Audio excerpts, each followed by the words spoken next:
கிறிஸ்தவர்களும் மத காவலர்களும்.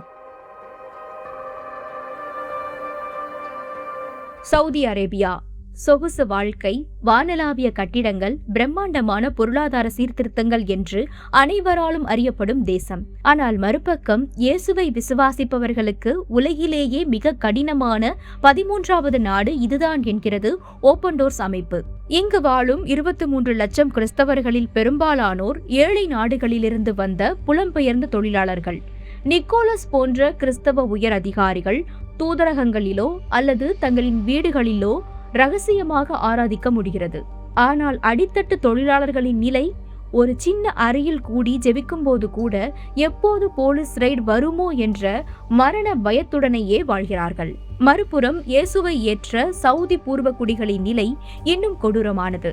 அங்கு சட்டப்படி எல்லோரும் முஸ்லிமாகத்தான் வாழ வேண்டும். மத மாற்றத்திற்கு அதிகாரப்பூர்வமாக மரண தண்டனை தான் சட்டம். அரசாங்கம் அதை செய்யாவிட்டாலும் விஷயம் தெரிந்தால் சொந்த குடும்பமும் சமுதாயமுமே அவர்களை கௌரவ கொலை செய்ய துணிந்து விடுவார்கள். என் வாழ்நாளில் ஒரு சவுதி கிறிஸ்தவரை கூட நான் நேரில் பார்த்ததில்லை. அவர்கள் அத்தனை ரகசியமாய் வாழ்கிறார்கள் அல்லது நாட்டை விட்டே ஓடிவிடுகிறார்கள் என்கிறார் நிக்கோலஸ். 2016 சீர்திருத்தங்களுக்கு முன்பு சவுதியில் இருந்த மத காவலர்கள் வீதிகளில் சிலுவைகளை பறித்து பைபிள் வைத்திருந்தவர்களை துன்புறுத்தி, ஏன் நீளமாக முடி வளர்த்த முஸ்லிம் வாலிபர்களை கூட அடித்து தும்சம் செய்தது. இன்று அவர்களின் அதிகாரம் குறைக்கப்பட்டிருந்தாலும் சவுதி இன்னும் ஒரு கடுமையான ஷரியா ராஜ்யம்தான். அங்கே சிலுவைகளையும் விசுவாசத்தையும் இதயத்திற்குள் மட்டுமே மறைத்து வைக்க முடியும்.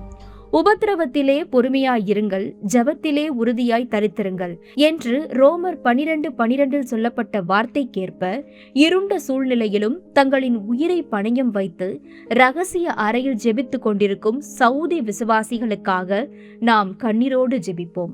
நம்முடைய ஜபங்கள் அவர்களுக்கு அரணாக இருக்கட்டும். கர்த்தராகிய இயேசுவே, சவுதி அரேபியாவில் நாமத்திற்காக தங்களின் உயிரையே பணயம் வைத்து உம்மை ஆராதிக்கும் உம்முடைய பிள்ளைகளை கரத்தில் ஒப்புக் கொடுக்கிறோம். அவர்களுக்கு உம்முடைய தெய்வீக பாதுகாப்பும் தைரியமும் உண்டாகட்டும்.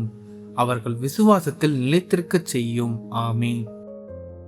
இந்த இருள் நிறைந்த உலகில் ஜெபம் ஒன்றே ரே ஆஃப் ஹோப் என்று நாங்கள் நம்புகிறோம். ஆமென்.